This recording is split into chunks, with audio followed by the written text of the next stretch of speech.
right, welcome to the next episode of the Beach Court Podcast. My name's Eric Ridgway, that's Max Corcoran, and up there is Parker Greenwald, who had a recent birthday celebration this weekend.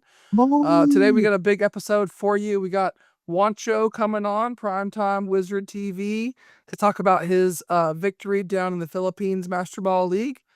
He's now qualified for Worlds. One of our casters is qualified for Worlds, which is crazy, so we'll hear about his story. And then, of course, it's Milwaukee week. So after trivia, after I stump the boys, we're going to come back and talk about the Seville results, any takeaways that we have, what we kind of saw, and then build our triggers for Milwaukee. Keep it nice and simple for you guys today. But before we get to any of that, Max and I have a civic duty, and we have to fulfill that duty real quick. So, Max, if you're ready. Happy birthday to you. Happy birthday to you. Happy birthday, dear Parker. Happy birthday to you. Woo! Parker, what did you do this weekend on your birthday weekend? On my birthday weekend, my girlfriend threw me a party in Nakama, which entailed some Parker trivia and a Parker lookalike or mimicking contest. Who won that, by the way? So I guess we ended up splitting up the prizes into different categories. So the winner of the most lookalike was Lenora, who like wore a hat and drew the mustache and everything, wore the Vans, all that stuff. And then I don't really remember the other categories, but Maddox won one of them. I think it was like I won the one for just being like funny on stage and not actually looking like Parker. Got it. Yeah. Did you hit him with this weekend I worked? Did you hit him with that? Oh, I should have actually. And then I went with dude, I'm so unlucky, bro. My opponents always have it. I ordered them to one. Yeah. That is the true facts. Bro's the Grant Manley of the Beach Court. It's true. I am. And then Sean won something. I don't remember. And then Gavin won something. Okay, cool. I don't remember but then we had a little tournament, a little free tournament. I gave away some stuff as prizing too. Super fun. Nice. Yeah. Well, cool stuff, right? We had like the cool like big Charizard banner, like some of the like the cool like some like the cool like store promo items that I know you've gotten from like working at cool stuff for just like over the years from just like when people didn't want them. So a couple people left with like the big, stand up card banner. So some cool stuff. So some folks, Sean was like, wait, no, I need to win that. And I was like, better get your game on. And he played Parker first and did not win because Parker is Parker. Well, actually, he destroyed me. Into one. No, actually, he destroyed me. I had like not a good setup, and he just destroyed me. He was playing like the Tatsugiri. Just put a bunch of like stage 2s on your bench. Okay, regrettably, I helped cook that list up with him like months ago. So if it was anything like that, I remember we improved it. So apologies if some of my spites. Bro, you got so unlucky. You flipped the top 10 and got all stage 2s. No, it was good. I mean, like it ran pretty smooth, and he was like, "Listen, I'm not gonna probably win any more games, so I need you to win me that Charizard banner." It's like, okay, and I did. All right, yeah, that's the birthday scoop. Love it. Yeah. Do anything else fun for your birthday weekend? Do anything else? Yeah. So after that, I went to there's like this aquarium place that opened up on like Old Kings Road. It's actually amazing. Is it nice? I thought it was gonna be like hot, like a dump, like small, but it's like so nice in there, and they have like a little like cafe with like full meals. Like, what's the name of it? Oh God, I forgot. Tell us later. It's fine. Yeah. If they want to sponsor us, though, we will shout them out on the podcast. Yes, sir. Now we're talking. And then after that, I went to Hawkers with my dad. I love Hawkers, bro. It is good, but I was like the portion size, like. It's meant for you to try multiple things. It's not meant for you to just order one thing. Right. Parker's trying to get a birthday feast, not a birthday small plates. Well, that's the thing, dude. When I go there, I'm ordering like 5 things, man. Dang. It was like $100. Okay, birthday dinner. Glad you got celebrated. Glad we were out there to celebrate you this past weekend, Sure. Parker. And, Max, glad you're celebrated. what about you? How was your weekend? Yeah, weekend was good. Had a nice little beach getaway. It's like living so close to the beach at the Beach Court podcast. Don't make it out to the beach enough, but glad we were able to make it out there. Hey? And then in addition to that, played in the challenge and cool stuff this past Thursday. You love it when you're like are feeling good about a deck and like I'm like, man, I haven't lost a game with this all week, and you show up to a tournament and you just like have an opening brick. Then you're like, okay, 0-1, hey, it's a challenge, it's fine. I'll just go win the next 4 or 5. And then you don't play well enough against a slow king, and then you lose because of that. So I'm like, all right, well, that's me, but clutched up, won the last 3. But other than that, just kind of been like grinding some PTCGL, gearing up for the weekend. Watch Seville. Always enjoy being able to watch the tournament weekends. Yeah, overall a good chill weekend. Enjoying the last weekend at home and then Milwaukee. So Milwaukee. Yeah, for me, I also played in that challenge on Thursday. I finished in 5th place with a record of 3-1-1. I played Flareon Sylveon. I've been really enjoying that deck. It's a lot of fun in the meta right now, and Angelite's a good attack, and I probably used it like 12 times that night. So, rude.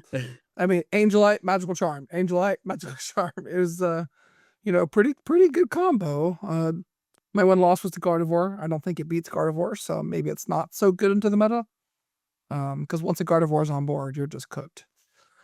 So that was that. And then Saturday, I had my first class to become a dad. Basically, just learning all about baby stuff and the delivery process. Because as of May 1st, which is next week, we're officially on baby watch. Can be any week here. The due date's not until May 26th, but as you can see, we got the crib there. We got some stuff moving on. You can see some like children's books over there somewhere, encroaching on the Pokemon space, but you know how it goes. Yeah. Yeah. Oh. So, ready to be a dad? That'd be a good time. As soon as you can, you start reading some of that flavor text. Hit him with remember, Tatsugiri is an extremely cunning Pokemon. It feigns weakness to lure and prey, then orders its partner to attack. Yeah. Gotta know these. You're right. So, anyways, that's me. And I'm really excited to kind of do something like Wancho has done. I mean, I think him and his wife have both now qualified for Worlds. And, they're going to be playing at Worlds together as a family. And I'm sure their children are playing too. So, next up, we've got Wancho, a.k.a. Prime Wizard TV. And he's going to tell us all about his run in the Philippines Master Ball League and what it takes to become a Master Ball champion. Hi everyone, my name is Eric Ridgway. I'm the host of the Beach Court Podcast. Thank you so much for listening to the podcast. And if you're enjoying it, please take a moment to like, comment, and subscribe on this video on YouTube. It really help out the podcast a lot. We've got more episodes, highlights, and more coming your way. Thanks for listening. And now back to the show. All right, we're back here at the Beach Court Podcast with our special guest host, Juancho Saldana. Thank you so much for joining us, Wancho. Glad you're on the ground. Those who don't know, Wancho is a Pokemon caster for the official Pokemon streams. So if you're looking to kind of, hear more from him, maybe check out some upcoming streams he might be streaming or not. He's a 2-time Philippines Master Ball League national champion. He's earned his World's invite 3 times, including this year while full-time casting, which is like an incredible feat. I know a couple of people are trying to do it. So Wancho, how are you feeling after this weekend in the Philippines? Just give us your full range of emotions of what you went through this weekend. I'm feeling great. To be honest, I actually had my invite locked even before this tournament. So my goal was actually just to play, really. My goal was just to be there to support my family. It was more important that my son and my partner actually do well because their invites aren't secured. But again, I'm happy to announce my son made top 4, my partner made top 8, which both guarantees them to the World Championships as well. And since I won, we have the travel awards, which is really hyped. So I have a hotel for us, and it's going to be a very cool family trip, I'd have to say. That's awesome. That's like the dream right there. I was telling Maddox before we came on, like, that's my dream one day that, like, me and my family go and do that. I think I heard on the Uncommon Energy podcast that, like, you might be the first trio to ever compete, at Worlds together. Like, we've had a parent and a child, but I don't think we've ever had, like, 2 parents and a child. Wait, that's actually kind of cool. I didn't even think about that. In my mind I thought there'd be more. I don't know, but if that's the Most truth, people's partner don't compete, right? Like yeah, overall, it's probably like under 50%, I would guess. that's true. That's true. Ooh, that's something I'm gonna have to research, and then I'm gonna have to just take that title if it is true. Yeah, And there you go. Be yeah, happy for you to claim that title again. Amazing accomplishment. So yeah. Anyways, let's introduce you a little bit more to our audience for those that don't know you. Tell us your full name, where you're from, and how long you've been playing Pokemon. Sure thing. My name is Juancho Saldana. I'm from the Philippines, but I technically split my time between here and the U.S. If when I'm in the U.S., I'm either in Las Vegas or San Francisco. I used to work in San Francisco. Um, but I've been playing the game for almost 12 years now. Honestly, by the time after 10, you kind of stop keeping track. I've been it's 2012. Whenever Boundaries Cross came out, that's when I started playing. I've been a full-time caster for the past 3 seasons now, and uh but even if I cast, I try to play as much as I can. I This year I decided I did want to earn my did want to go for my invite, so we did that. But yeah, just all that good stuff. incredible. Max, you want to take the next couple? Yeah, sure. Yeah. So again, got to hear your history again. Been playing for quite a while, so want to check. What's your favorite Pokemon or Pokemon card? Maybe they're the same. Maybe they're different. Oh, they're different. My favorite Okay. Pokemon is Butterfree, just because, Ooh. well, Oh, I'm a kid from the 90s, so we all know that the episode where Ash Ketchum releases his Butterfree. yeah. That was My the first Butterfree. time I think I ever felt sad while watching TV, which I thought was, and that just stuck with me. So since then, Butterfree has just been my favorite Pokemon. Um, my favorite card has to be the Plasma Lugia EX. Oh, it's a good one. Yeah, just because Gale of Darkness was such a cool game. I like seeing like an evil Lugia, and that's the closest thing we've gotten to like an evil Lugia card. Not to mention, I love that deck. Just being able to turbo out a bunch of prizes, Yeah. playing fast, and it again just looks cool. It's amazing, and I think that was peak of when I was really getting into the Pokemon TCG. So Plasma That's Lugia. awesome. That's awesome. Lugia, the spiritual predecessor to the Iron Hands and the extra prize card meta we know today. So Yeah. it's always a little Yep. bit of a controversial mechanic, but Plasma Lugia pretty iconic and a pretty powerful deck at the time. So all right. Yep. And do need to ask a little about when we see your handle and stuff on Twitter, right? This Primetime Wizard. So give us a little bit of a background. Actually, I think I have one of your full art supporter cards that you gave to me at a regional one. So for anyone who doesn't know the story, would love to get a little insight to the Primetime Wizard. For sure. So I'm a huge high fantasy nerd. Like I love the Lord of the Rings and all that jazz, like reading fantasy books. And at the time when I was starting to stream, well, was thinking about starting streaming. I was reading the Dresden Files, which is about a detective wizard. And in my mind, I was just like, dang, if you just add anything in front of wizard, it kind of just works. It's kind of cool. And I was just trying to think. I was like, oh, broadcast wizard, something like that. And I ended up landing on Primetime Wizard because I actually have a background on radio as well. So Really? it kind of just fits. Yeah. Okay. So Are you a fan of Primetime like Wizard. football at all either, Wancho? Or I'm not that good okay. with Like Deion sports. Sanders was like, he's like the guy like prime time. Like that was like his nickname too. He was like one of the best players ever. Pretty good player. So maybe you're one of the best casters ever, one of the best players ever. That's what I was alluding to there. Well, we're trying. We're trying. Yes, sir. I mean, you got a pretty good, great accomplishment here with your whole family. Going to Worlds. That's pretty big. Let's talk about the Master Ball League. Most people on our side of the country in the West don't really know what that means or what it is. Can you kind of give us a sense of what it's like trying to compete in that Master Ball League? Is it open to all competitors worldwide? What's the process to get a Worlds invite? What's the tournament format? All those types of things. Can you run us through that?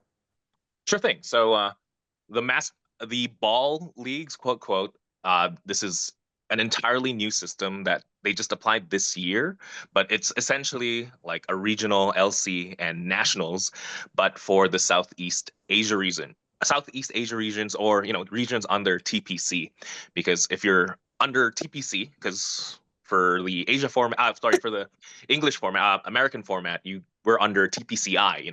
Right. TPC is completely different company, so again, so completely different format. Unfortunately, if you're competing in these ball leagues, it is closed to residents. So I live in the Philippines, so I get a chance. This is essentially my main way to earn points. I can't even earn points when I'm in America, just because most of the time Really? I am in Asia. Yeah, so whenever I get points from like a league cup, or when I play a region, I played like one region I think this season. I think that was last season, but the points go to a void. I'm technically the number one void player in the world, I think. But yeah, so when you're under the TPC region, you're only allowed to compete in your specific region, which is there are downsides and some upsides to that. I've mentioned in the past where, for example, that year, the last year I won the national championships for my region in the Philippines, right? 2016. I won states, regionals, and nationals for my region.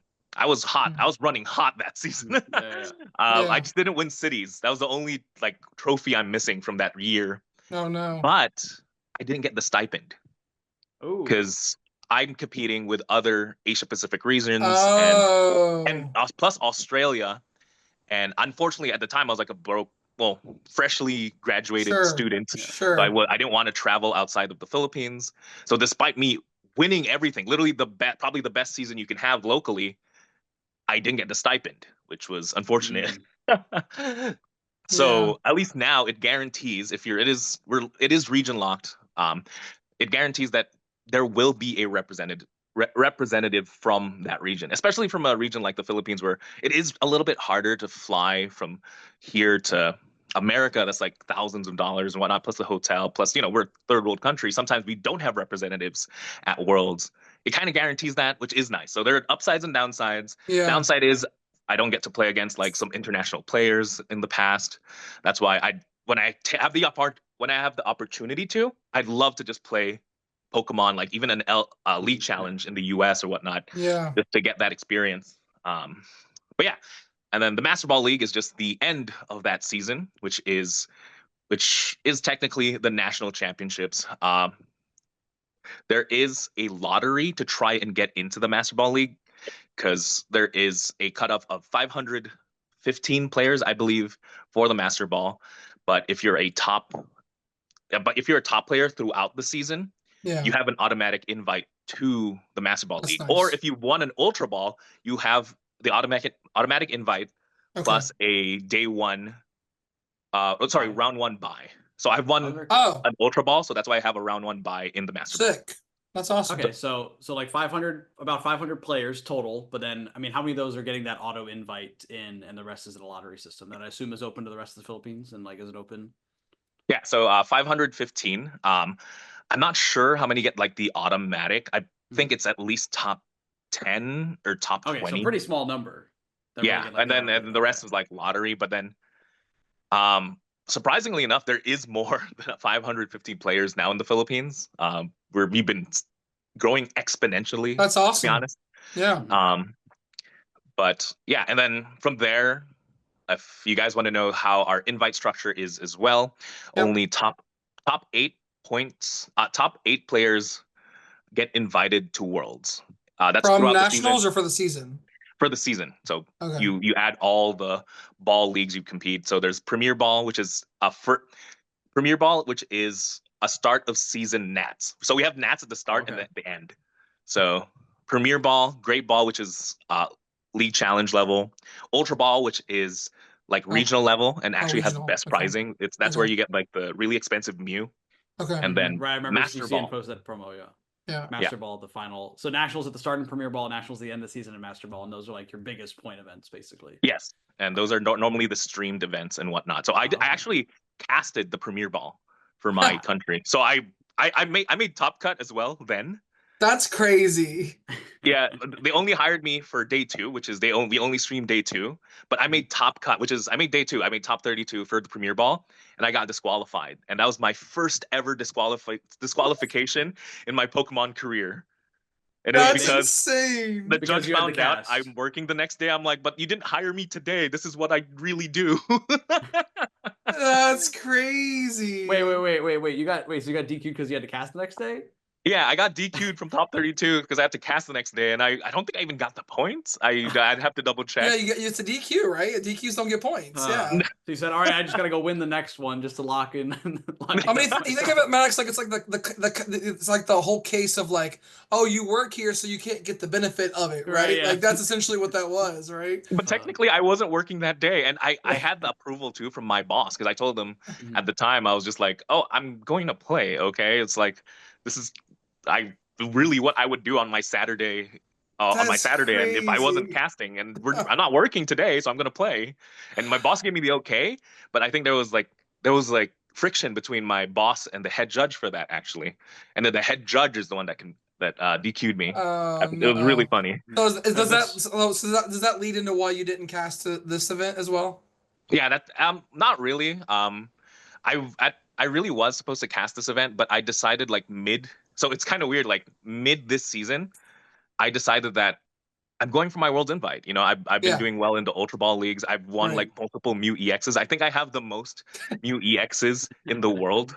Bro, The Ultra Ball flexing Mu on the EXs. podcast. I love it. I love it. Yeah. So, you So said everyone's always DMing you, right? Trying to get their 151 I master get sets. DMs like right? almost every day about Wancho, that. how Mu, much like, does one of those go for? the highest American. offer I've What's the gotten most was you've like been offered? 4,000. Yeah, Wow. biggest offer was $4,500. American? American. Yeah. That's crazy, bro. How much is that back home? That's probably around almost what's 4,000? Like We have technology. 300,000 maybe, give or take. 300,000 pesos. Crazy, bro. That's crazy. So I have like 1,000,000 pesos in Mu EX. So I'm technically a millionaire in Mu Yes, EX. sir. EXs. So, Maddox is a Mew enjoyer. He loves that. that's Yeah. amazing. All right. That's awesome. Thank you for sharing all this. I mean, Yeah. I can't even imagine like what this takes and how much it takes from you. And so let's jump right into that, into the Pokemon side.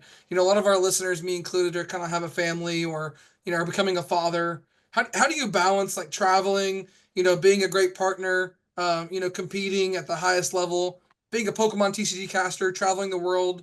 Like how do you balance all of this?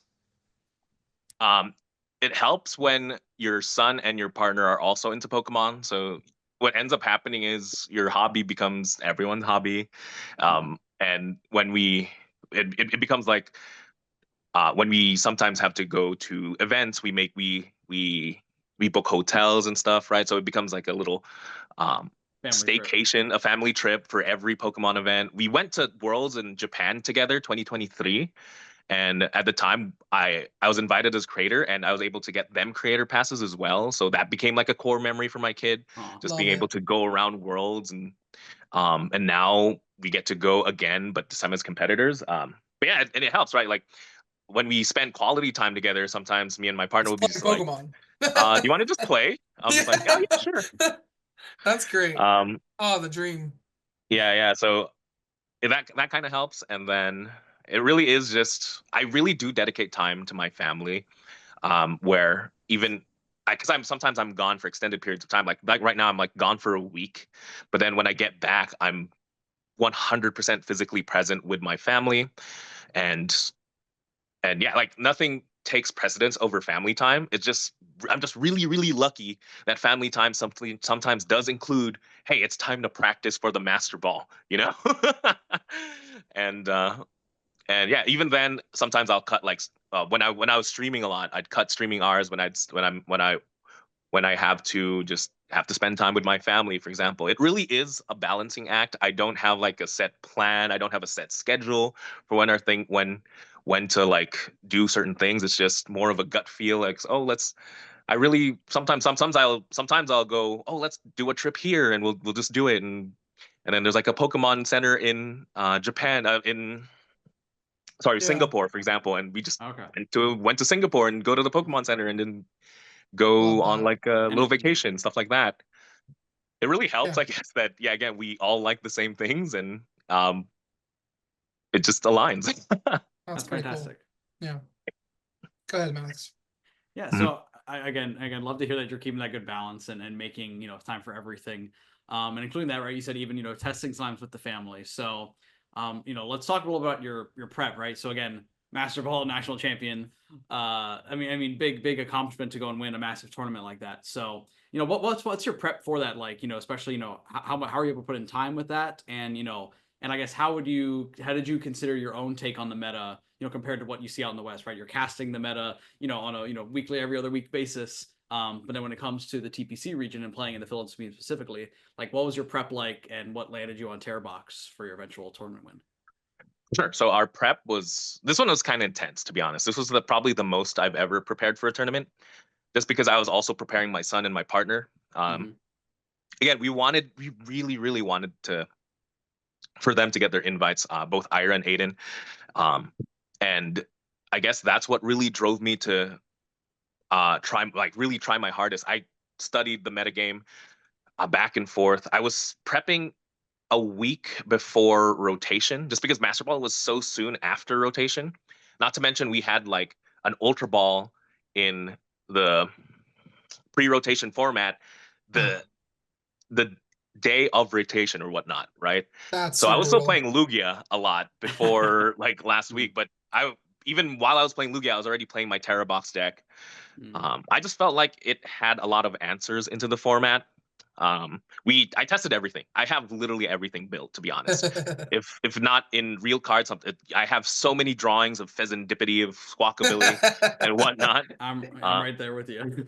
So literally everything built, and it was really like just sometimes head against the wall. I have to play this deck like 10 times just to see how I feel about it. So I kind of really grinded the meta. Well, specifically me, while my partner and my son just reaped the benefits of me saying, no, we're not playing that deck. That deck's too bad. Like I think it was like like Dragapult, for example, I thought was pretty good, but I knew 100% that there are a lot more better Dragapult players, just because I've been really focusing on Lugia for the past couple of formats, Right. so that they probably have the advantage on me. So what I wanted to do was just beat them, right? And Tera Box felt good into Dragapult at the start when people were thinking about playing Crystal still, but once they moved into Stamp, I had to evolve the deck as well.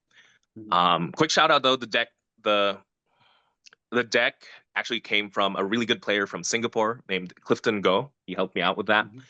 Again, and my Tera Box deck, it evolved like throughout so much testing and figuring out Dragapult's evolution. I have to evolve like, oh, if they're using Stamp, I have to be stronger into the Stamp. So we had to add like Board, for example, because we figured out their number one play is to not, after I do Torrential Pump, is to boss to gust a Noctowl and Badu, right? That means it's almost impossible to Torrential Pump again. And you need to do that second Torrential Pump just to be so far ahead of the game that they can't pop so many Dusknoirs. And it's as easy as just finding one more Noctowl to get Clefairy and Crispin, right? So that means we had to add a way to switch through items, through item lock, which is the rescue board, which was huge, to be honest.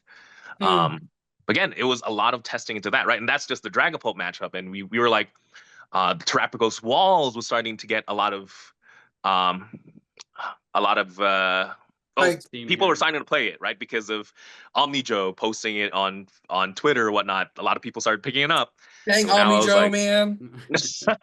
So now we needed an answer to that because it was kind of iffy. And so we landed on the Farigiraf, actually. The Farigiraf, which was very, very odd, but it ended up having a double. Again, it was there to win against the Mirror and Terrapagos Wall at the start, but then it also evolved to, hey, that's also a pretty good attacker into Gardevoir.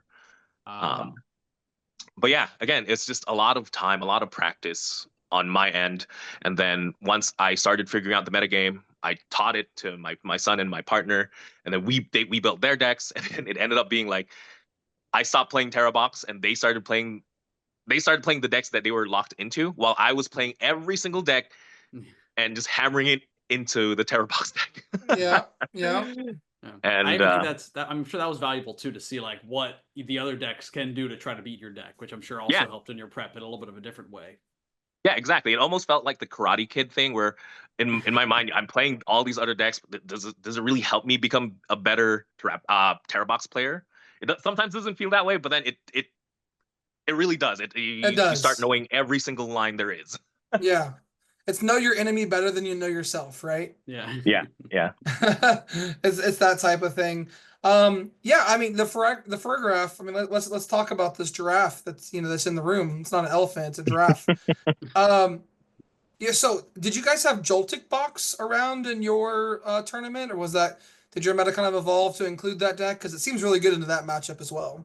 Yeah, yeah. It was at the start, like, so there were like Ultra Balls in this format too. There was no Joltik box yet. It didn't exist at the time as much anyway, but it really has been popping in like tournaments a week before the Master Ball. So there was actually a lot Yeah. into the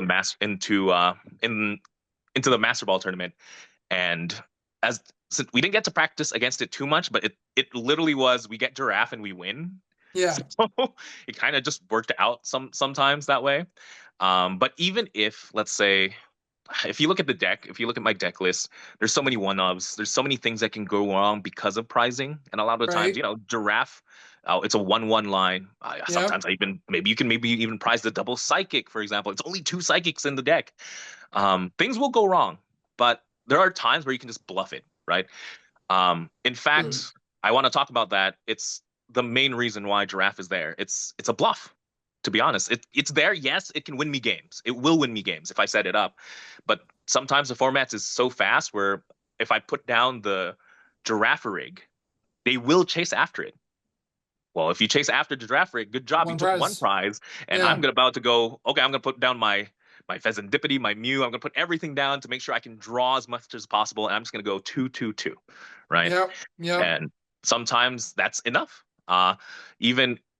Even baiting out the Cornerstone Ogre Pawn, for example, in the Terapagos Wall matchup, because that's the only way they deal with for a Giraffe. They have to put down the Cornerstone and hit once into my Farigiraf. And I go like, ha, you fell into my trap. I'll retreat it, go into my Terapagos, take 2 prizes. I suddenly have the lead, and you still have to deal with my draft maybe, or we're going to go into 2/2/2. Yeah. But yeah, again, and we found that out because of a lot of testing, and again, help from Clifton Go really helped us prep. And it's it's there, but it doesn't even have to be it doesn't even have to play into the game to really have big impact. Again, sometimes it's just a small Giraffe that wins me the game. Yeah. That's a good point. I mean, I can only imagine the raging bolts you hit that don't play an out to it and then have to go all Like, oh, in to crap. go and take a 1 prize knockout. And you're like, I prized Big Giraffe anyways, but they never need to do it. And now you can just, win the prize trade with getting Fez and just going 2/2/2 from there. So yeah, makes a lot of that's literally sense. happened in almost all my Raging Bolt matchups. They panic the minute they see the Giraffe. I bet. I would too. That thing's scary, man.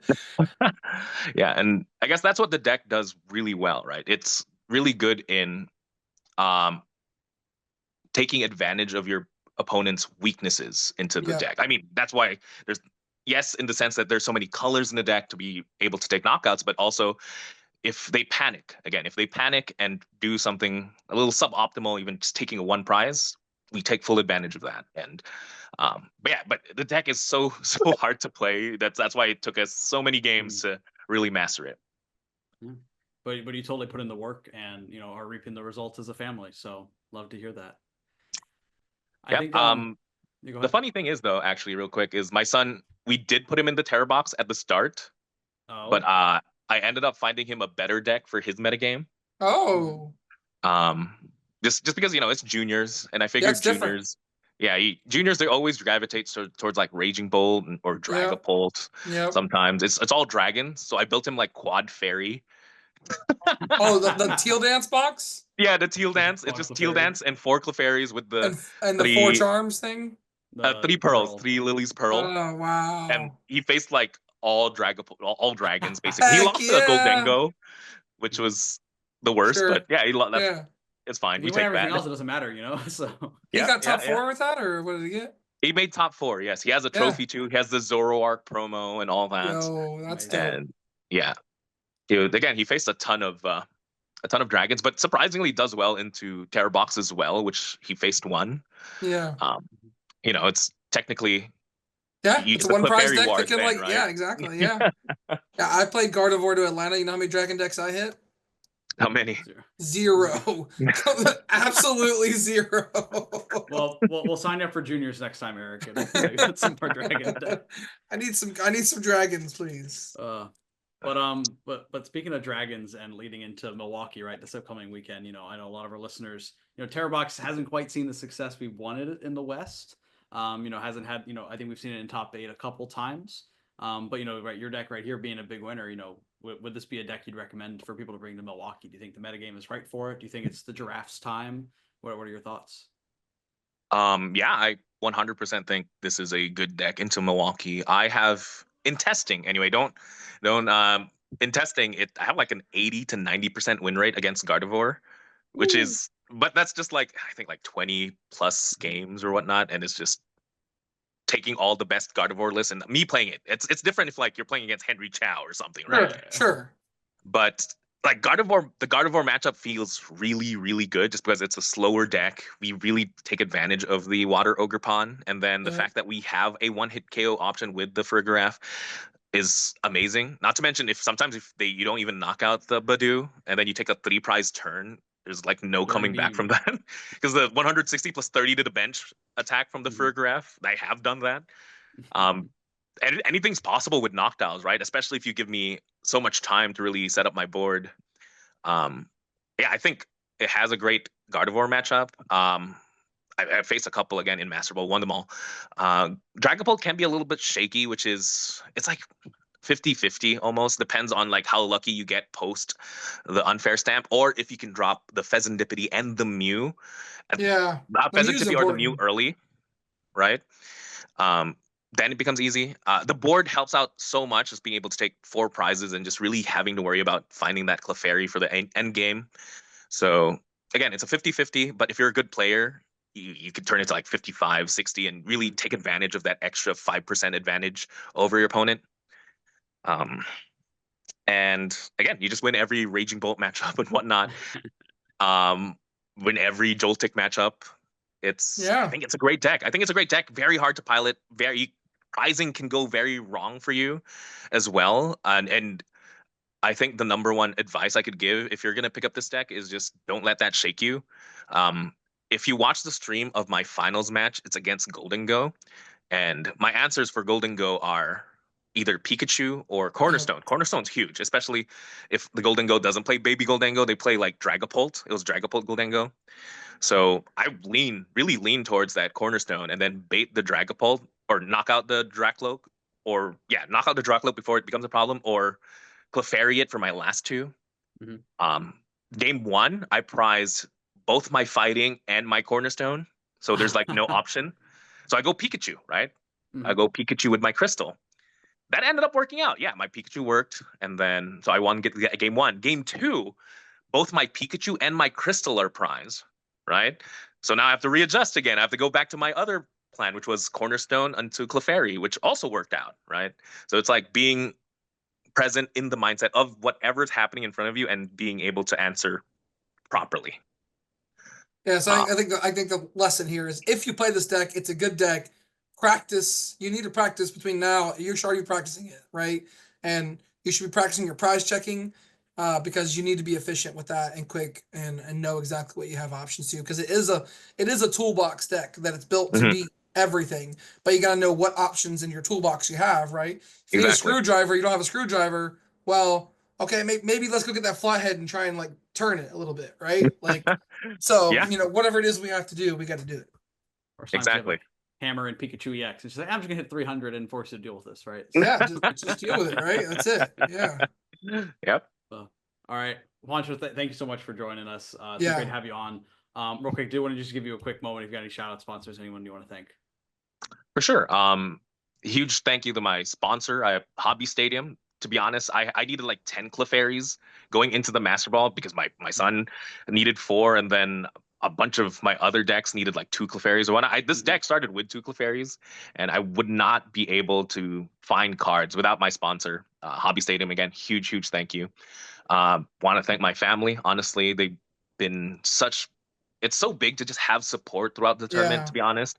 Um, Yeah. and just having my family there made me really want to win. Like I really, really wanted to win the hotel so that we have a play, so that it's just one less thing we have to worry about when we're at Worlds, and it's pretty cool. So, and when I literally when my partner was like, just win it, and she looked at me and she just said, just win it. I'm just like, yeah, Heck I'll get it. yeah. Don't worry. Heck yeah. I love that. But yeah, I definitely needed that, and just thank you to be honest, everyone on Twitter, because I posted like an entire storyline. Like it was a big decision for me to not cast this event and play instead, and I had so much support from that. And then throughout the day, I'd like tweeting other things and just seeing everyone like really pour their energy. Like it really did help me out. Like I wanted to not disappoint people. I was like going into Azul stream throughout the Master Ball, and I'd see people asking me like, oh, is this the Wancho caster? Is this? Oh, it's I'm here. How's Wancho doing and all that? And just people checking in on me made me really not want to disappoint them. And so again, just huge thank you to the community. Would not be able to do like any of these things I love without them. And thanks to you guys for having me on. I know I talk a little bit too much. This is what we want. We're a talking podcast. We're a yapping podcast. This is perfect. Thank you so much. Yeah. For sure. And you definitely didn't let us down, right? You know, you're always killing on the casting booth, and you certainly didn't let us down with the big Master Ball League Championship. So congratulations there. Excited to see you at the World Championships. I know plenty of those folks supporting you here will be rooting you on at Worlds, and hopefully they'll be able to see it at the casting desk as well at some of these last few events before the season's up. So For sure. Thanks so much for joining. Everyone, we're going to kick it back to the rest of the episode of the Beach Court Podcast. All right, we're back. Thanks to Wancho for joining the Beach Court Podcast. That was an awesome interview. Hope you learned a little bit. Maybe you're putting the giraffe in your deck this weekend. We'll see, what comes from Milwaukee and these results that happen this weekend. Next up, we're going to get into the Seville conversation and review the top 8 results and what our key takeaways from the tournament were. But first off, we got to thank our sponsor, Nakama Anime Cafe, for the continued support of this podcast. We've got a League Cup coming up on May 10th. So that's a week and a half away. When you get back from Milwaukee, just come right over to North Florida. Come and join the League Cup. Get your chance at one of those. Is it Zorark, Matt? Is that what it is right now? Men's Zorark. I think so. Matt? So I'm taking that home, but you're welcome to come try as much as you like. So yeah, May 10th, come on out. And next up, I wanna stop you guys in some trivia, but I'm going to switch it up a little bit this week, and I'm going to give you an option of dealer's choice. It means I have 2 questions prepared, and you choose which one you want. Eric used to pop on here with 0 questions prepared. Now he's got 2. I mean, this is big news. All right, ready? Okay, so first question is, how many A-Specs do not have a limitless page? Wrong. Or how many unique A-Specs exist ever?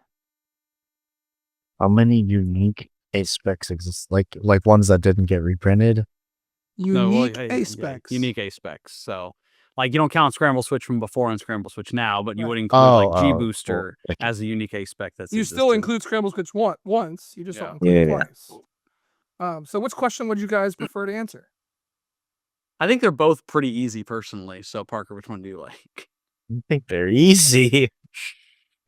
You can't let him see famous last you can't let him see weakness. Well, plus he's gonna go to the plus or minus 2, and we're gonna nail it with that. So don't worry about it. That's true. I mean, I don't know. We've kind of done the second one ish. We've kind of named every A-Spec, but we also is a great clip of us forgetting a bunch of A-Specs. So yes, I think it'd be fun to try to run through that one real quick. Okay, sure. Someday. So you're going with the how many unique A-Specs exist ever? Yeah, name every A-Spec. All right. You can't ramble them super fast because I'm gonna delete them as you come up with them. So okay, I'm gonna hit some of the old ones first. Yeah, Parker. So computer search. What? You said what? No, I said yeah. Okay, I was like, computer search, G Booster. The other one's you guys keep your count because I'm not. Right, G Scope. Oh my. Okay, that's 3. Scramble Switch and Dowsing Machine. Okay, that's 5. What else was from that time? Rock Guard, Yeah, Rock Guard. What's the other unplayable ones? Gold Potion, Gold Potion, yeah. Master Ball. Mhm. The two ones that go on Curums, the Ice Okay. Wall and It's okay. We don't need to know the names. We know there's 2, so we're at 11. okay. All right. And then there's There weren't too much any more than 11, I don't think. Life That's- Dew is one of them. Life Dew. Scoop Up Cyclone. Mm-hmm. Scramble Switch. Yeah, I think we got that one already. Oh.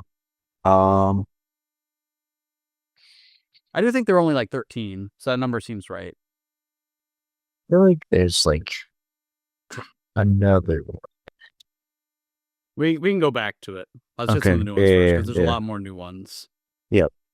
Some big ones. We got like Prime Catcher, Unfair Stamp. Yeah.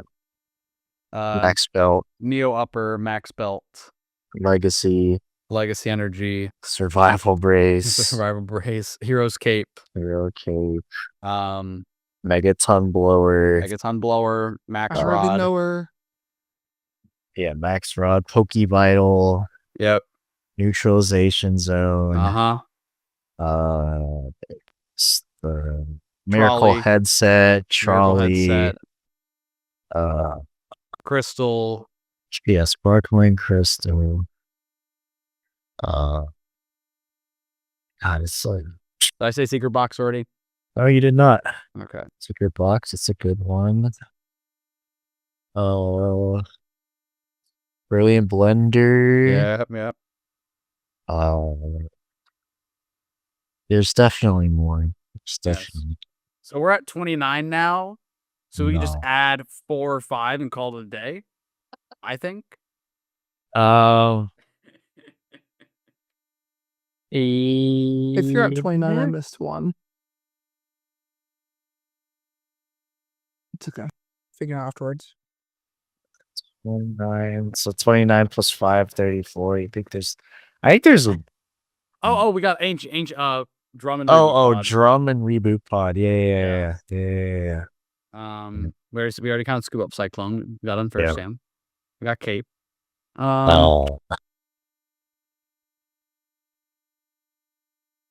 We even got Miracle Headset. And that one's yeah, here we go. useless. No. Let's I mean, play- it's so weird how VS Seeker is like this broken card, but then you have it be like 2 VS Seekers in one card, but make your ace spec and no one plays it. yeah. Yeah. All right, so we're at 31. Hmm? I mean, I feel like we could add 3 to 4, 5 and call it a day. All right, so is everything like 35, 36? Yeah, I mean, there's like 13 from the old days, and that means there's what, 22 from the new days. Does that Yeah. seem right? Yeah, I guess so. Maybe. I mean, feel don't like know. I feel like there's more, but like, Well, how many more are there though? yeah, I know. Like we named like we named all the ones that are even remotely relevant. We even got Reboot Pod. All right. So I'm fine to say there's like 4 more, 5 more. How many more do you think? Just give me a number. Okay. All right, we'll say 4 more. We'll send, yeah. We'll send 4 more. So we got 13 plus 18, 31. Go for an even 35. 35. All right, so you guys initially had 31, is what you're saying? Yes. Yeah. Your We guess- named your official 31. guess is 35. Of course. All right, Yeah. so 1, 2, 3, 4, 5, 6, 7. He didn't pre-count them. What? No. Did you guys see Energy Search Pro? No. Oh my God, we did. Okay. I was like, so one of because I have 9 on my field. I have that you missed 9, but I have the count at 39. So the ones you missed were Victory Piece, Oh, the Oh, King X, yeah. yeah. Hyper Aroma, Oh my God, yeah. Dangerous Laser, Okay, yeah. Oh, the most playable ace specs: VPs, Dangerous Laser, and that did see Hyper play. That did see play. Deluxe Bomb.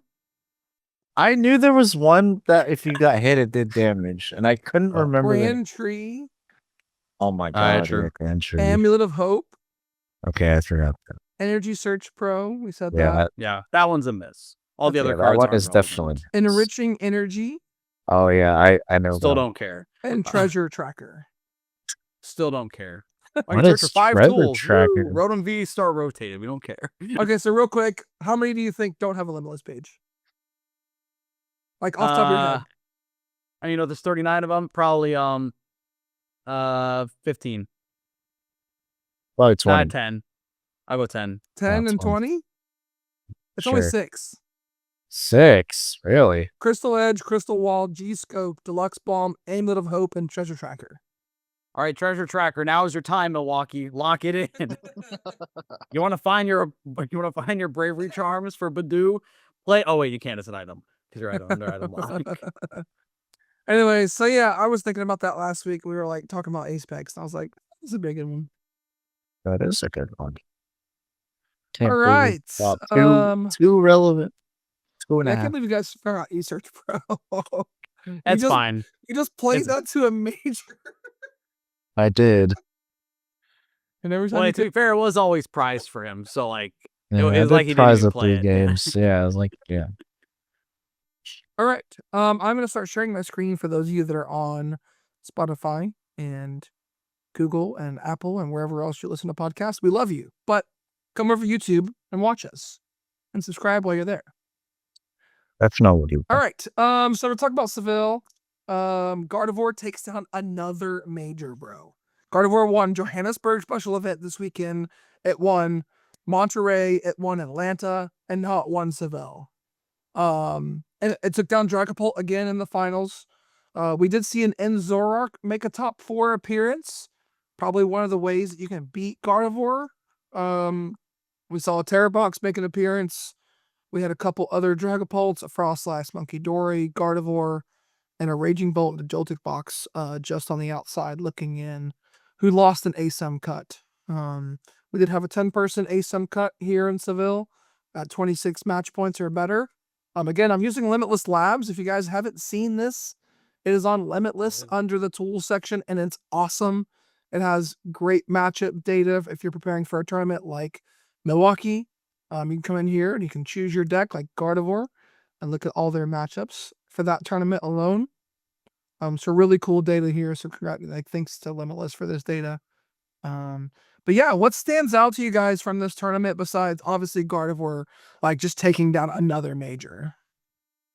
To me, I mean, I guess I'm not that surprised. Like I am a little, but like the Joltik Box deck like picked up a ton of steam. Actually, like one of the top performers of the weekend. That was a big surprise to me. But the Ends horror work in top 4, that is more surprising to me actually. 2 in top 16. And we 2 in had top 16. We had 2 in top 16 of that, and we had 2 in top 16 Joltics, right? Like, so pretty diverse meta here. Yeah. I mean, to me, the big standout is just like the rise of some counterplay decks and some alternate, like some new entries into the meta, perhaps, right? Joltik Box, of course, picked up a huge steam. Had, I think 63 win percentage in day 2 or something ridiculous like that. Like really just finding good matchups against some of the top decks. Again, Enzorark being a big standout with probably the new de facto Enzorark list breaking into a top 4 here. But also, if Enzorark wasn't in top 4, we'd all be talking about this Frostlass Monkey Dory here in the top 8. True. Yeah. I mean, really just left utilizing the ability of Badoo as an attacker and spreading damage and says, hey, you can go, I'll go second. You get 1 turn of items and I'm going to item lock you for the remainder of the game until I get to a spot where I'm going to win by clicking corner or using corner over and over again and just wipe your board. I mean, really cool deck. Mixes in a few different ways to like limit your options, even like the counter gain. You can attach it to your Badoo, and now your opponent needs an extra energy even to retreat it. So just making things a little bit harder for everyone. The Gravity Gemstone. Gravity Gemstone. Yes, Gravity Gemstone. Yeah, counter gain mainly a tool for the corner Maractus to be able to attack that without an energy. But yeah, I mean, really cool to see this list doing well. I mean, item lock is very good right now, especially when you never stop item locking and you just can still spread damage. Yeah, I mean, I really like this deck too. I think it's like very consistent with 4 Iono, 4 Research, 4 Arven. Just like I'm gonna play the game, and that's what I'm gonna do here. Even got a couple of Devos for like a Dragapult matchup and things like that. So yeah, very, very interesting deck. I think Frostless is in a good place going forward. And one thing that stood out to me is the Flareon box right on the outside looking in. We got some Flareons here. So, I mean, I think the meta has to evolve to counter Gardevoir and Dragapult. And like for a long time there, like Iron Hands was the answer to that. But Iron Hands didn't beat Dragapult Dusknoir. But if the majority of Dragapult players aren't playing Dusknoir, now it's a matchup you beat. So like just getting to Turbo Hands as fast as possible right now is like what stands out to me in this meta, that like Iron Hands as an attacker is really, really good. And if you can consistently pull off Iron Hands over and over, then you're going to be in a good shape to win the tournament, because you should have not hit like the Raging Bolt like crazy, like, okay, two prize deck. But if you can find the matchups that you like the Frostlasses, right? Like the Tera Box even, here's a Phantom, sick, amp. So there's just like so many cool things. I think the Joltik is a really good way to solve for it. But I think it's time for a Miraidon comeback. I think it's time for a Miraidon comeback, and you put one Joltik in there just in case you get item locked, right? You just like, I got item locked, sick, retreat, Joltik, charge. Why not, right? Like, how's that not better? Maybe we're cooking. Yeah. Let them cook. And don't you have to play grass then, right? Or you just No. You just put 2 lightning on your Iron Hands. That's fair, yeah. It's fine. It's totally fine. All right, Eric is back in the Miraidon train. But again, I'm what just is saying. still the train that's going here? Again, Gardevoir, Dragapult, still the decks to beat. Yeah, again, I think you're not surprised to see them continue performing well. Again, they continue to convert positively. These are decks that you need to be ready for and respecting. I do think, kind of like Parker said to start at the segment, where, I'm not surprised that Gardevoir is doing well, but just the fact that it won again, it's hard for even the best decks in the room, when they're the best decks in the room, to win a tournament multiple times in a row, right? Reggie Drago had very few instances where it just says, oh, I'm just winning every single tournament, right? There'll be the ones that sneak through. But here Gardevoir is just, 3 in a row, 4 if you include Johannesburg. And then now with Milwaukee this upcoming weekend, like, Gardevoir is still the deck to beat, and honestly, not a deck I would see surprised to win it. Yeah, me either. Do gotta shout out this top 64. I can't pronounce this name, but Majek or Massiish? I don't know. Hydreigon in top 64. Hydreigon top 64. Hydreigon enjoyers. There is a deck. It works well enough to make Day 2 at a major and to come home with a booster box. So the question is this the counter to Gardevoir? Does this beat Dragapult, and does this beat Gardevoir? Yes, asterisk. Yes, asterisk. What's the asterisk? If you actually got to get an Obsidian off, which is basically impossible because it's costs 4 energy on a stage 2. Yeah, we got Neo Upper Energy and we got Pidgeot. It's fine. Yeah, I don't know. If you get turn to Obsidian, you're beating like most of the format. But I don't know. Even with Pidgeot, I'm kind of. So you go second. You either Badoo or you Evo to Pidgeotto. You go Evo, Pidgeotto, the second stage of Hydreigon. And you just find it. You just evolve into Pidgeot. You got Hydreigon, you evolved to Hydreigon. And then you also find Crispin and Neo Upper. No, you just attach Neo Upper. Oh, you need Crispin too, yeah. Right. It's like, no, we attach turn 1, bro. It's fine. No. What I mean, the dream combo you're talking about is, okay, you're going against a Tera Box. You go first, say, oh no, I just have, Pidgey active Dino on my bench. And they go Fan Rotom KO the Pidgey. You're like, haha, now I got you. And you counter go Candy, Hydreigon, attach counter gain, Crispin, attach an energy, then attach the Neo Upper from hand. Because you just got it like that. So this is now the newest, best way to play Hydreigon right now, and maybe it's our only chance to beat Gardevoir. With Pidgeot, with the Dunsparce, with Jacques. I don't know, man. Seems like a bit much. Hear me out. We got Dark Energy in Gardevoir already. Let's just play a Zoroark package in there that can attack. Well, hold on. If we're playing Dark Energy and Gardevoir in that logic, we're already playing Rare Candies. We're already playing Dark and Psychic.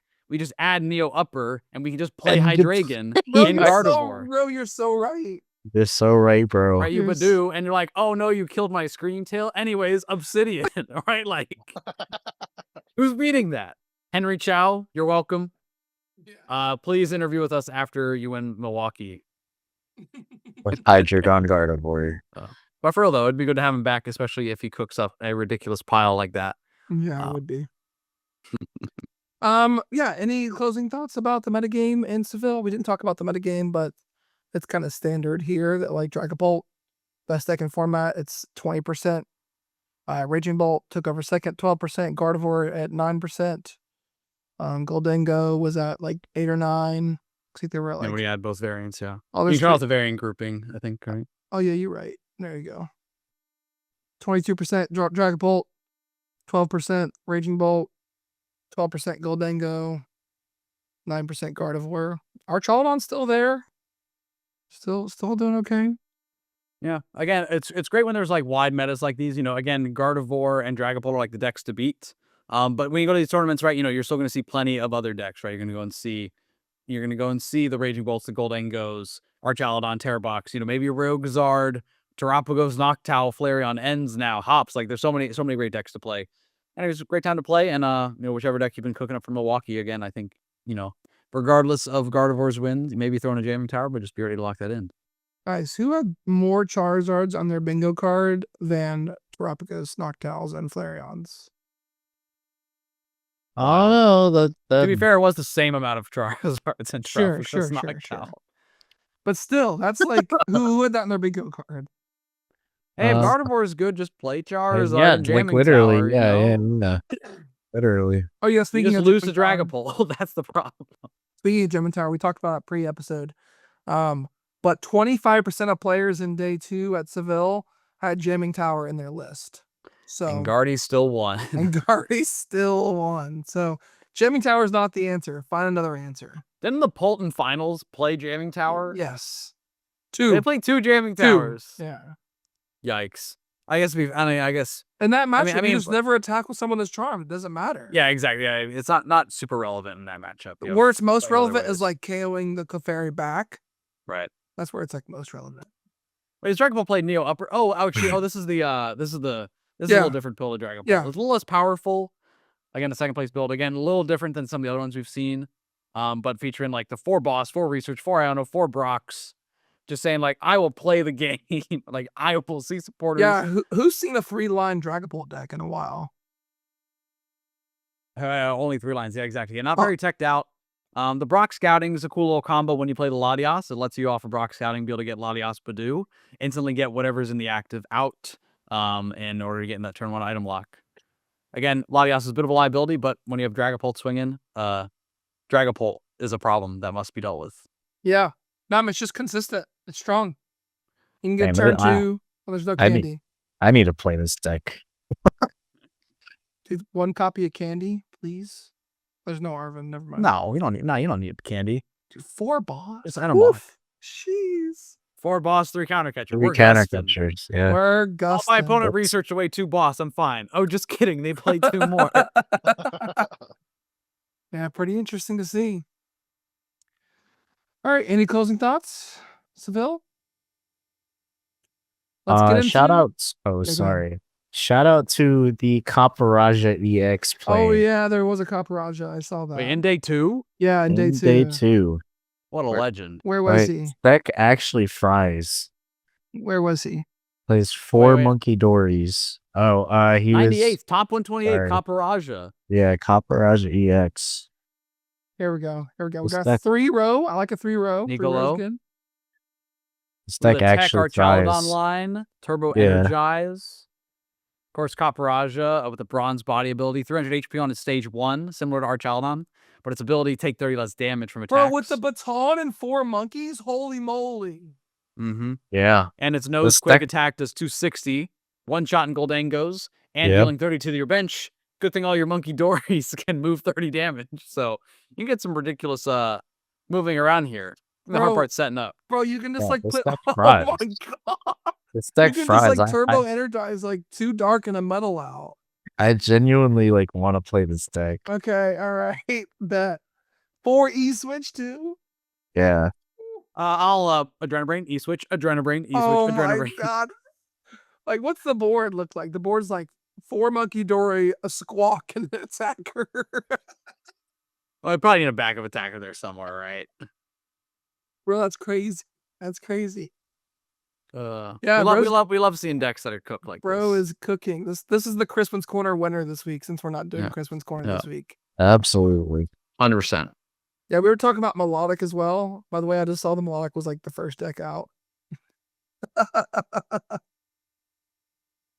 Good. Yeah. All right, let's jump into our tier list. Let's get ready for Milwaukee.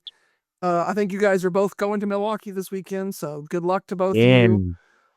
Let's flip tier list. I'll start by just putting all the S tier decks in S tier, and then we'll go from there. Any disagreements with that? Can Gardevoir really win a major? Oh wait, never mind. I mean, there's no disagreements with that, right? Like that's the decks to beat. Like everyone all knows Dragapult this, variants. right? Dragapult, Dusknoir, Dragapult without Dusknoir and Gardevoir. Those are the decks to beat right now. All right, so let's go to A tier. We know Goldango's in A tier, but are both Goldango variants in A tier? I think so. I think Goldango Dragapult's the best way to play it. Just a better draw engine than any of the Dunsparce or anything else on its own. I don't know if it's enough to bump Goldango down anymore, but I think tier the next tier of deck, I would say. All right, so because like I think like when you're preparing for Milwaukee, those are the 3 like major decks you're preparing for. Preparing for Dragapult and its variants, Gardevoir, and then Goldango Dragapult and Goldango. Right, those are the decks. So from there, this is where things get a little bit interesting. Raging Bolt is a deck that people love, and it will be played. That's just a play percentage. Absolutely. How good of a play is it right now? It's a C tier play. I'm just kidding. I kind of agree, though. Like, you say I'm just kidding, but like, no. I don't think it's that good. I mean, look at its numbers in Seville, right? I mean, I think you almost lose every guarded game, and then you'll lose to any good Dragapult player. this is their matchup data. You pretty much lose to Goldango. That's pretty bad. I mean, how is it better than a C tier play with this matchup data? Yo, it's got a 61% into Slowking, bro. Yeah. I can't believe it had that many matchups into it. That's a good point. That's a lot of matchups. A lot of reps in the matchup. Bro, how are you losing to Mamoswine? What? I mean, they ramp up fast. No, they do, but that's like one of the decks that can one-shot. Okay, back to Raging Bolt. Back to Raging Bolt. I do think anyone who's playing Raging Bolt, the baby Raging Bolt does give you some good lines. I wasn't a believer for a while, but then I saw the truth. And again, I think you just need that baby Raging Bolt to be able to put the pressure on the bench cloaks, on the bench things, and that constant like energy threat. Where again, you're forcing that faster response, faster than you could normally go. Again, especially when people are charming their Badoos and stuff. Fan Rotom isn't just going to cut it. So I do think the baby Bolt is good and should be played. I think the right pilots show up with this, it'll be okay. But it's just so tough right now with so much Dragapult and Gardevoir running around. Yeah.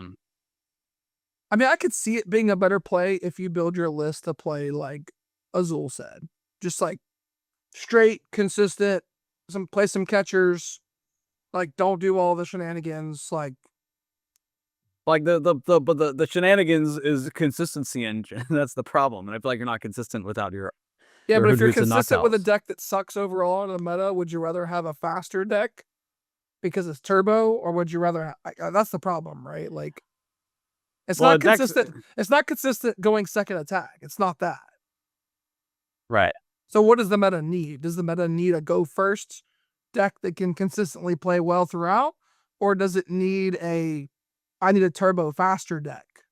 Hey man, all we need to do is just throw the poison package in there, and then we really got ourselves. Now you're cooking. Now we're cooking. I mean, because where did Jolta Box come from? Right, it came from because we need a turbo deck.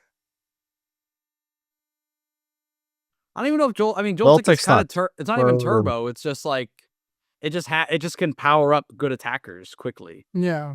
Yeah. Um, I just don't think I could put it higher than C. Parker, it sounds like you're in the same boat.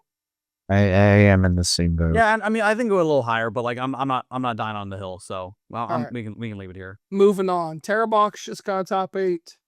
I'll start with it in B, and we'll move from there. I think people have kind of solved the matchup a little bit. They know how to play around the water pond. They can charm some things, so they can't, deal more than 100 to the active.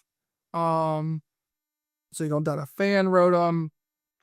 It's not really beating Dragapult consistently right now. What are your thoughts on Tera Box? It just took down, the Philippines Master Ball League with a Giraffe Rig Tech. What do you guys think about Tera Box right now? It's a deck, and I was talking with my friend about this, that, like, if you pop off, you like, beat everything, or, like, can beat everything, but I honestly feel like that's kinda just the whole format. Yeah. Um, I think B is probably where I would put it as well. Like, if somebody said A, I'd be like, "You know what? People are expecting it less."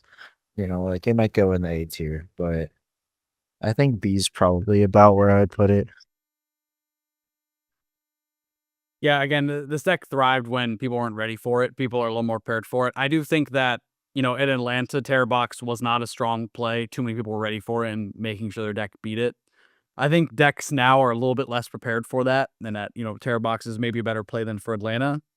I still hesitate to put it a little higher than a B or an A tier play. Yeah. We know it has that X potential. There's just too much Iono in the format, There's a right? lot. And this deck has a lot of issues with that. Being able to chain the attackers, even things like Pikachu, you need to be able to continuously chain those Crispins to get the attack powered up. There's jamming towers for Gardevoir, like you're getting a little bit of collateral there. And again, just some of the nervousness of it. Again, you can win a lot of games by just back-to-back torrential pumps, but all it takes is just a counter catcher, Iono or Yeah. unfair stamp Badoo, and you're out of it again. Yeah. I mean, the issue with the deck inherently is that it can't play cards like Brock Scouting and like Jacques, and like it can play maybe one Jacques, but like you're really not playing Brock Scouting in a deck like that, right? Because you want a Crispin. Well, I mean, you could, right? I mean, but the way that Tera Box is built right now is very much, hey, I'm playing a tech amount of supporters because I can search for all of them in Noctowl. But we're in a spot where, if you go turn on Fan Call and your opponent goes Iono Badoo, then it's like, did you draw a Noctowl? Right. And even if you did, if you don't have your water pond active, you're not doing what you need to. Right. All right, so I think we're settled on B tier. Let's move on to Joltik Box next. So again, had a really good performance. I'll start with it in B because it's obviously performed well. I think it's exceeded a lot of people's expectations. Does it belong in A tier? Or is B or C better? I actually don't really have much experience on it, except for playing against it once and beating it on ladder. I think it's definitely like super strong. I mean, like, boom, jolt it to my Iron Hands, and then kill your guy, and then you don't knock out the Iron Hands. So like, oh, well, they probably lose now. But like, I don't know. I think B, but like it had a good performance, so I think people are gonna be a bit more ready for it. Yeah. And I also don't really see how it consistently beats Dragapult. Like I know it has like Well, it plays Clefairy, right? Pikachu. Yeah, but like, I mean, I guess it's like, oh, Let's see. It's Dragapult matchup. 72% against Dusknoir, 46% against the regular Dragapult build. that's an odd like statistic. Well, I guess this is the deck that's like saying, "Hey, I'll give you a prize and kill your Iron Hands," and then yeah. they go Crispin Clefairy, kill your guy, and you're like, "Oh crap." Yeah, for me with Joltik Box, when I've played it, I've had there's a little bit of concerns in the mid game. Say in matchups where you need to like use Pikachu multiple times. There's it's a little bit difficult to chain those Pikachus, so I think there's a little bit of concern maybe into like the Goldango matchup. Yeah. But I think ultimately, like, that's one that if you're able to keep the energies in play, or some are even playing like an EXP Sierra, Power Glass, things like that are able to put on a lot of pressure. I think a lot of people are going to show up with this deck, and they're not going to play it great, but I do think that a group of players is going to show up with it and play pretty well with it. So I think it's right between that A and B tier play. Again, this deck is really just thriving off the ability to be able to say, hey, I'm going to go early Iron Hands, and your deck and decks right now are not built to respond to an early Iron Hands. They're trying to stall time with Badoo, and Joltik Box can very consistently get an Iron Hands into the active turn 2 or on the second attacking turn to be able to start taking knockouts. And the Dragapults and Gardevoirs don't have a great way around it, so they have to try to just get around it temporarily or KO something else. And this deck plays 4 bosses, able to go and take 2. And then it's just down to, okay, can I pull off a Blood Moon play or another Crispin shenanigans to steal the game back? I think a pretty solid play. Oh, a deck I wish I had a little bit more time to test with, because I do think it's solid. I think it's going to see a pretty high play rate in Milwaukee, but probably middle of the road performance. Think B tier? Good with that? I could see it in A. I think in the right hands it's an A tier play, but it's the people who will play it. I don't know if they know it well enough. It's too new. They don't have the right lines down. All right. You'll run into it though. So speaking of quick Iron Hands, Oh, where does Miraidon fall? Like, people like Off the tier list. Azul's not going, but if Azul was going, he'd probably play Miraidon because he's been a big Miraidon enjoyer lately. And he still believes in it in this format, right? If all of the Joltik players were playing Miraidon last weekend, would they have had a good tournament still? The problem with Miraidon is we don't know what a deck for it looks like.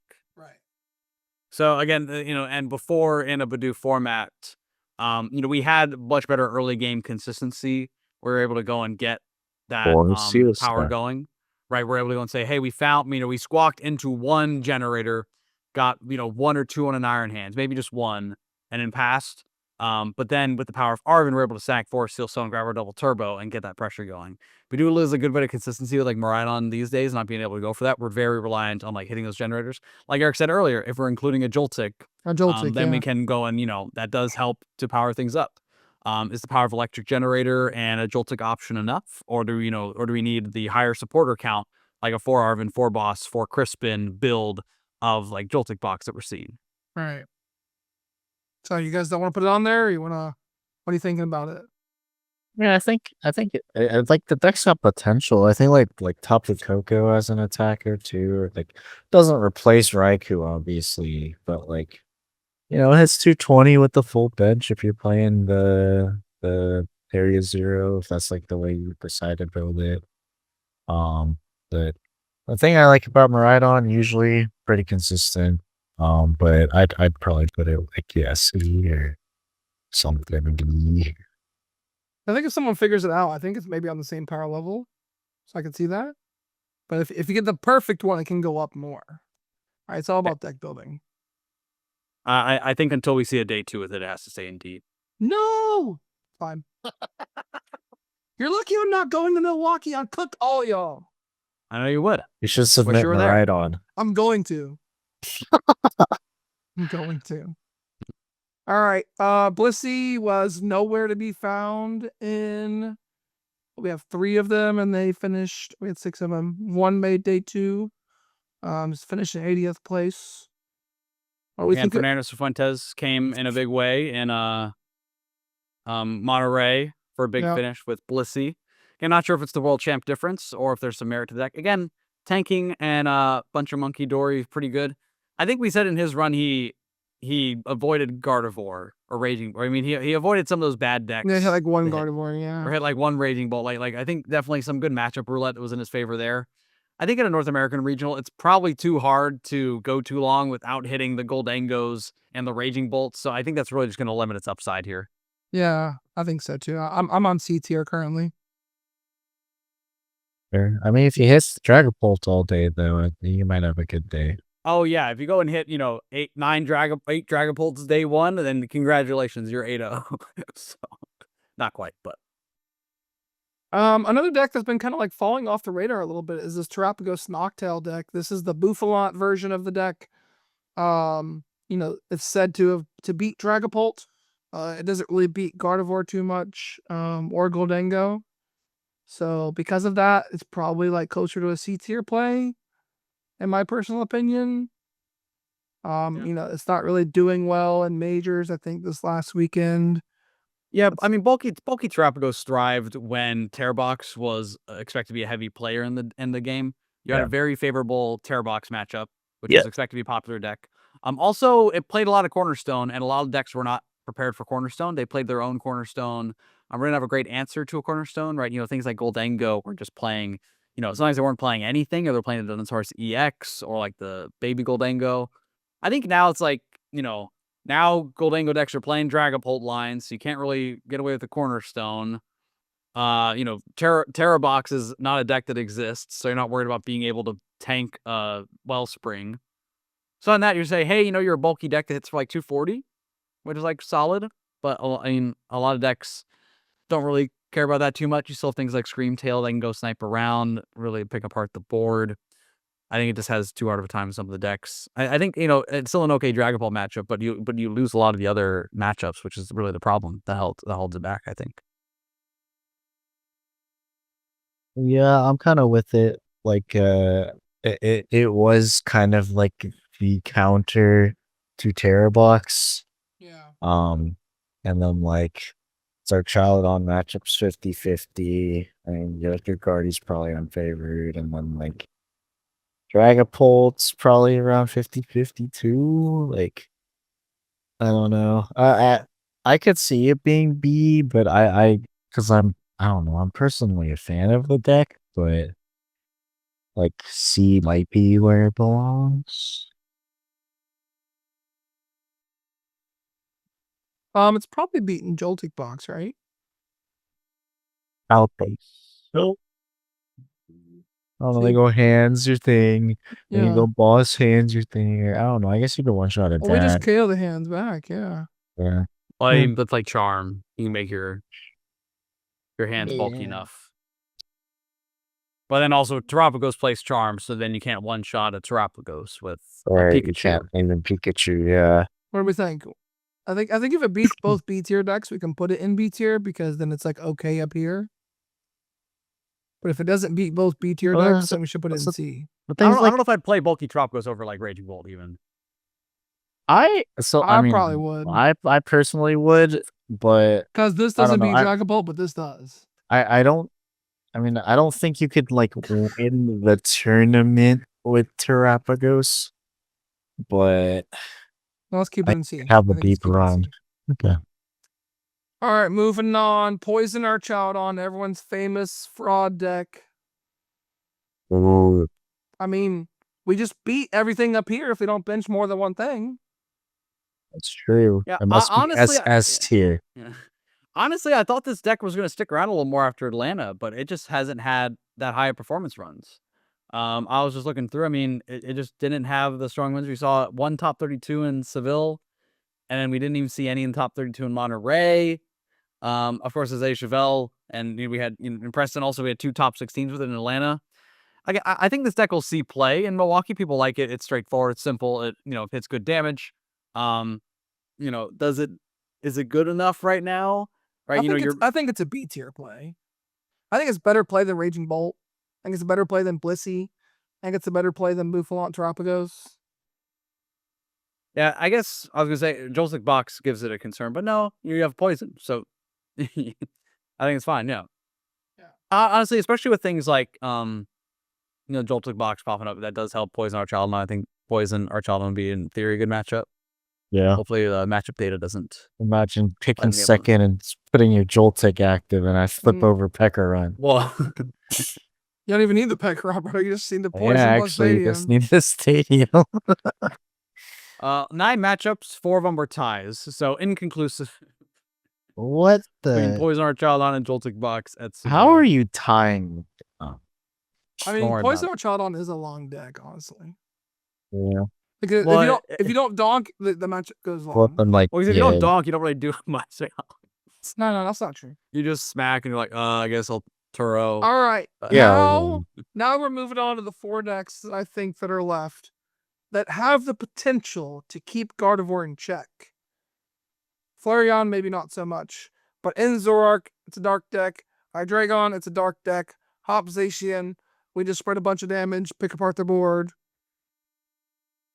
Which one of these you guys want to tackle first? Parker, it's your birthday weekend. You pick. I think we'll tackle Hop first. All right. What's your opinion? Where do you want to put it first to start? I think it's C. Okay. Give us your argument. Okay. When Journey Together came out, I grinded 2 decks, and that was Zoroark in this deck. And it definitely, like, I think it's definitely better than people give it credit for. Like, you just go, like, boom, hit something really hard, boom, hit the guy on the bench, and then, like, your Cramorant turns can take 4 prizes, then you just win with Blood Moon. But like, into the meta, like, everything plays Monkey Dory now, and I think that was one of, like, the strengths of it, was, like, it was kind of, like, outside of, like, Gardevoir, like, it was kind of one of the only things that played Monkey Dory. And, like, any damage that, didn't one-shot it, like, you just throw back on and just, 120, knock out the other thing on the bench with the Monkey Dory damage plus that. Yeah. But, like, I don't know. It seems just, like, underwhelming as, like, the format progressed more. But I was definitely, like, killing it when it first came out. Max, your turn to counter? I mean, I might play Miraidon over this deck, honestly. Like, Hops, like... it's in theory, it can get rolling, but, again, inherent problem, there's no great engine for it. You're very reliant on just being able to, like, chain a combo of attacks. If you're playing in the version with Archaladon, then you get a little more, like, dimensions, because you can, like, power up the Zacian. Cramorant is a good attacker in a vacuum, but, like, it's hard to set it up and, like, chain it efficiently, and by the time your opponent's taking, like, 2 prizes, and they're at that 3 or 4 prizes, like, how often are you taking a meaningful knockout with the Cramorant? I just think there's some consistency issues with this. And the problem is that even if you're drawing everything you need when you need it, like, I still don't know if you're doing enough, especially to deal with, like, the Dragapults of the world and Gardevoir that can just pick apart your board with too much going on. Yeah. Yeah, I agree. Sadly, I agree. All right. Max, you're up next. Which one do you want to pick? Let's go with Hydreigon. I mean, Hydreigon, really, really fun deck. Again, I'm excited to see a top 64 finish with it. We know it has that potential, but I think right now, stage 2, I cannot stress how much is going on with this deck. I think it's still a C tier play. I think I have a little bit more enjoyment for the life of it. But right now there's just, like, too many, like, concerns with it. Again, it's one of those things where if you set up, man, you're doing a lot. But, like, how often are you pulling that off? Too many decks can respond to you quickly enough, and then what do you do from there? What were their matchups? I don't think I ever looked at their matchups. No Guardy? Oh yeah, 1 Guardy. Real Guardy. 2 Guardy. 2 Guardy. Okay. 3 losses in a row to start. Right. Yeah, Flareon seems bad. You get the Hydreigon, the Pidgeot set up. They're like, yeah, put those back in the deck. Like, I literally spent the entire game setting these 2 up, and you just shuffled them back. Yikes! All right. Yeah, I think C tier is a little bit generous to it. Again, it needs to prove itself more, right? It has a 64. Okay, there's some signs of life there. Yeah. Things are slow enough that maybe it can succeed. Maybe a little too item dependent. Again, we still haven't quite seen the right list of it. Yeah. Maybe there's some of this top 64 one, but if you can get an Obsidian, like, that almost in itself could be game winning. Obsidian plus the counter catcher combination, and then close out a game with Blood Moon. There's always something there where you can have that strong of attacks. Yeah, and Dark Weakness in the Gardevoir is pretty good right now. Yeah. Parker, you agree with that? Anything else to add? It is a deck where, like, if you are the luckiest person alive and just draw flames every game, never prize your Neo upper, like, hit your 1 Crispin if you're playing that top 64 list every game, like, if you are God, then it's probably S tier, but for the mortal man, yeah, I think C is probably a good spot for it. If you're Grant Manley, don't pick up the deck. Not All right. I'm going to go to Flareon Noctowl deck, one of my favorite decks right now. I think it has a very good matchup into everything at the top. It's beating Goldango consistently. It's beating Dragapult consistently.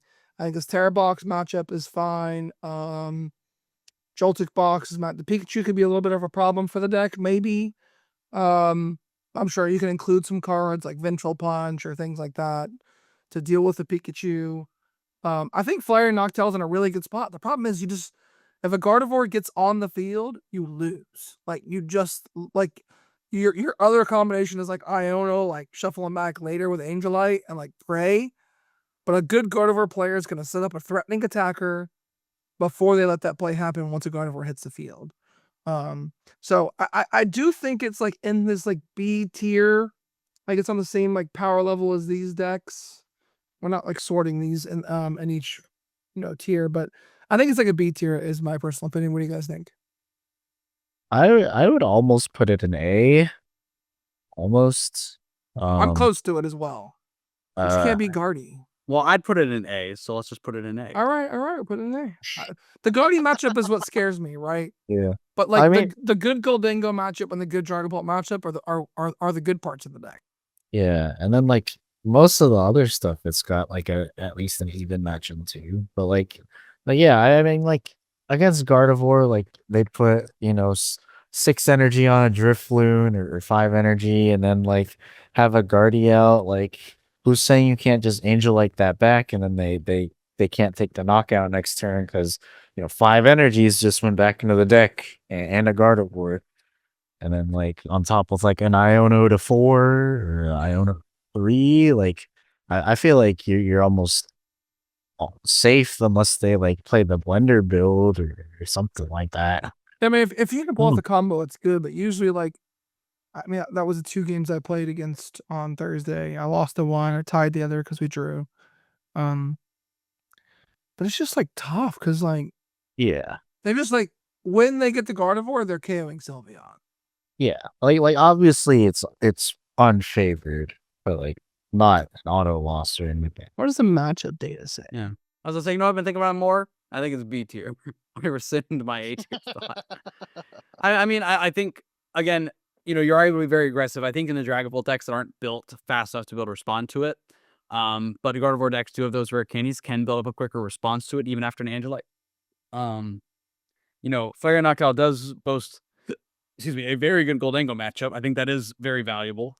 And pretty good. I mean, this is favored against Raging Bolt. I'm not sure of the math on that, but I'll take their word for it. A solid fun deck. You play Clefairy, so yeah, you kill pawns and then you can kill the Bolt, Clefairy, or yeah, but then that's Bellowing Thunder. Single prize board. Okay. Actually, Briar, I think called Briar, that's also pretty tricky. Yeah, Briar exactly, actually does go crazy. Yeah, again, Flareon Noctowl being a deck that utilizes Briar, I think is very, very good right now. Really the only deck that we're seeing with it, the only other deck that could really leverage it would be something like a Charizard, but Charizard is not even on the I'm okay with keeping it an A for now. I'm okay with that. I kind of like it there. I can't believe not that I can't believe I'm saying this, but They can win the tournament. Yes, but I'm ruling it out of things I can play because it's actually expensive for a Pokemon deck because the cards come from Prismatic Evolutions. So there's this thing right over here called My Desk, and the deck is built. So just come get it. Right now, another deck Parker needs to consider playing. Oh. We were talking Friday. Parker, what you playing? Oh, I'm down to 15 decks. So, yeah, I just ruled your out list 2. Is due in 20 minutes. All right, last deck in Zoroark. It's got a Dark Attacker. It's got a Bench Attacker. It can hit 2 things. 90-90. It can do fire against Goldango. Just got top 4 in Seville. What's our thoughts on in Zoroark? Where are we starting with it? Let's look at the data. The data says matchups, 80% win rate to Gardevoir. That's pretty damn good. Gosh. 60% against Dragapult, 41 against the slow version. You're losing the Joltik box, it looks like. Makes sense. Tera Box, you're losing. I mean, these matchup spreads are pretty polar. But you have two good 80% the Gardevoir is pretty You're good. losing a Charizard. 0%. So what are our thoughts? We're beating Goldango. We're beating Gardevoir. We're 50-50 in Dragapult probably. And the rest are kind of polarized. Where are we starting? I think we saw a good performance with it, some good players. I think minimum B, and there's even a conversation for it to be an A. And here's the reason I say that. We have a list that is now proven. And again, the people who showed up and played Enzoric, good players, right? So I know right, Harvey in particular, Harvey in particular, who got top 4 with it, has been grinding this deck and is spending a lot of time with it, right? That is not a benefit that everyone else going to Milwaukee or playing this anywhere else does. But Fabian did play this deck as well, as Eric said, in top 16 finish with it. Did very, very well with it. I think that alone speaks to some of its merits. I think people will be picking up this deck and want to play it. I think I could see a small contingent of top players picking up Enzoric and bringing it to Milwaukee. Yeah. Noting, hey, it has a very good Gardevoir matchup, and I have time this week to just grind the deck and know the matchups better than everyone else does. That's really the benefit of this. Is hey, I know my deck better than you know yours. So I think for that strength in the Gardevoir alone, and just the explosive ability of it, it is in that A tier conversation, and not quite sure if it's there yet. But I'm curious what you guys think. So it is a deck that I've been saying, like, this is what I tell people, that it has the tools to beat everything, and like it feels like when you're playing it, games are impossible to win, but then when you're like playing against it, it's like very hard to play against too. It's just like, I don't know, it is just, you have the tools to beat everything. If you don't one-shot it, like anything that doesn't one-shot the Zoroark, it is a hard matchup for, actually, because then you just one-shot even return. Yeah, I think it's a really solid, good deck. And like you said, Maddox, if you got time to grind it this week, because Gardevoir is going to be highly played, and so is Dragapult, and you probably beat both of those matchups, that like it could be an A tier play just because of that alone. And he also beat Goldango, so like you're beating all of these decks here, and then everything else you just gotta figure it out. So like I'm okay. I could talk myself into being an A.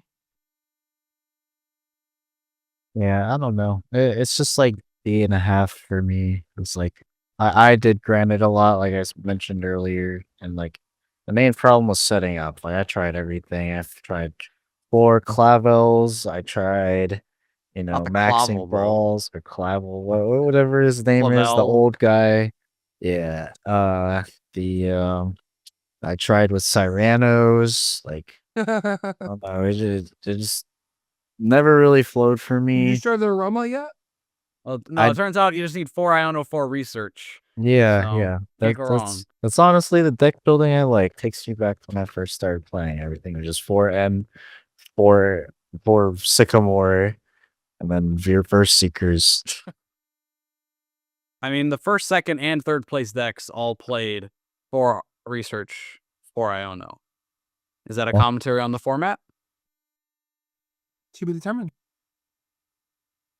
All right, Max, your deciding factor, B or A? I'll keep it in B. We need to see a few more results. All right. Okay, so we won't go over the full meta breakdown and predictions, but I do have a couple of thought-provoking questions for you guys as it relates to the meta. Gardevoir's won 4 majors in a row to start the format. Oh, Is this the tournament where it overtakes Dragapult? I mean, it's got to get closer at some point, right? Like what? Well, it's getting closer, but you can't jump 12% overnight. No, I mean, that's just I agree. I mean, like Dragapult would have to become like almost unplayable for Gardevoir to like Sure. jump it right now. Sure. Because like That's fair. Dragapult, like I mean if like again and and also people have been playing for locking these decks for weeks now. Like so many people saw Atlanta and said, I'm just gonna grind Dragapult for a month and go to Milwaukee. And honestly, not a bad call. More power to it. Just play a jamming tower. I should have done the probably. same. Right? I don't know. It doesn't even help. Just kidding. Don't even play jamming tower. Just don't hit Gardevoir. All right. Interesting. Okay. So I have another question. Which of these 3 decks is most likely to have a top 16 or better finish? Slowking, Mamoswine, or Charizard Noctowl? Most likely to top 16. Yeah. Charizard. Give me No- Slowking. Okay. Slowking? If you pop off with Slowking, you That's beat what I'm the saying. whole format. I mean, like, again, you can chain the right attacks. I think Goldengo's a little bit of a weird matchup. But like Dragapult and, Gardevoir, you can just kind of create some non-games. I think it's just, find your jet energies to get around your counter catcher Badoos and to keep chaining your Slowkings. Maybe you have a chance to spike a top 16. All Yeah. right. So split there. I'll take Slowking as well. I think Slowking's better. All right, last question before we sign off for the night. Where has Melodic gone? Where has the Walls gone? Should we be teching for Walls this weekend in Milwaukee? Not real. I don't think so, really. So if you're playing Goldengo, you just said screw the Dunsparce EX. I'm not playing it. Well, if you're playing Goldengo, you should be playing Jamming Tower and Dragapult line in your Goldengo. But what if I just want to play straight Goldengo? I mean, then play like a baby Dango and like hope you don't hit it, right? Like play I'm saying, Iron like, Bundle. Play Iron Bundle. If you're playing a build like that, do you just like not tech for Cornerstone? Is the question for the weekend. I'd say sure. Like I mean, if you're- Archaladon, are we teching for it in Archaladon? Are playing a Hobzation for Cornerstone? That's what I'm Probably saying. Like, not. are we Probably teching not. for Cornerstone? I think you could take it out of Archaladon. If you're playing Goldengo and you're playing Dunsparce, like you put the Dunsparce EX in the deck. Right. But like if you're playing the Dragapult, just have the drag. So do we think any Melodic wall decks make day 2? That's the question I'm coming to. We've had a singular Melodic deck make day 2 since we've been in this format in the East. One Melodic deck. In the West. Wait, really? Only one Walls? One Walls. Man, that's a tough stat.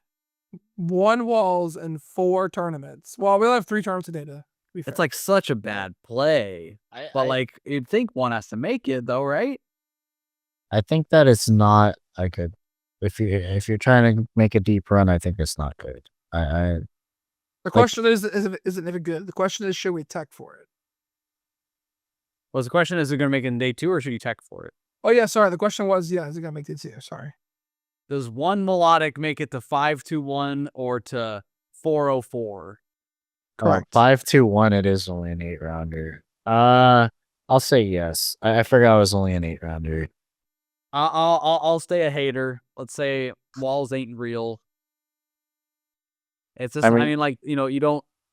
I mean, I think you could, like, any player could hit 5 good matchups or like 5 players that don't know how to play the matchup. I think, yeah. All right. Cut your Cornerstone outs. Cut your outs to Melodic, all those things. Well, if your deck functions with one naturally, keep it in there. But like, if you're playing like Raging Bolt, like, do you need a Cornerstone? Like, I don't know about that. Like, just play Baby Bolt and say they ain't got it. Like, say they ain't got it. That's right. All right, that's gonna do it for this week's episode of the Beach Court Podcast. Good luck to everyone going to Milwaukee. I'll be at home with extreme FOMO, but maybe I'll turn the stream on and co-stream. But I think Azul's doing that, so I probably won't do that. Yeah, but Parker and I will be there. Hope to see some of y'all there as well. Say hi. Excited for another chance to compete and have some fun and see y'all. And yeah, again, I know you've been practicing. Stick with what you got. Hopefully some of this is helpful. Send us a note on Twitter if you got questions. Till next time, guys. We'll see you around. See you.